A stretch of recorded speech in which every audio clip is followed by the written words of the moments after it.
Төркінге келіп 11-ге дейін ұйықтап, ұйқының планын былай да былай орындап жатырмын ғой. Сонымен ұйқыдан тұрсам, осындай жеңгем блинчиктер пісіріп жатыр екен. Мен де үйренейін деп қасына келіп, ары қарап, бері қарап, қолымнан келмеді. Неге екенін білмеймін, осы блинчикті тек істей алмай қойдым. Сонымен бір блинчик істей алмасам не бопты, қалғандарын ақ істеп қарық қыла берейін деп, екінші блинчик жасамайтындай болдым.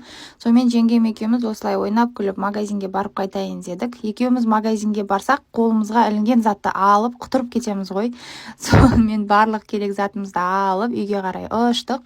Бүгін ужинға манты жасап тастайын деп жеңгеме осылай қамырларын елеп берейін дедім. Екеулеп жүріп барлығын тез жасап тастадық қой. Алдыңғы видеоларымда барлығы неге қайынсіңілдерім көмектеспейді деген комментарийларды үйіп тастапты. Негізі мен де төркінге келгенде былайша ештеңке жасай бермеймін.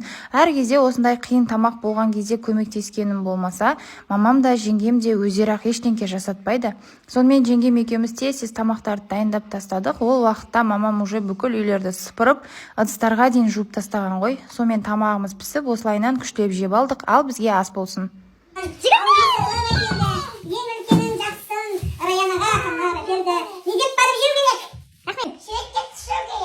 Төркінге келген сайын балалар осылай қыдырып күніге кешке атасы мен әжесін бір магазинге алып бардыртып келетін болды ғой.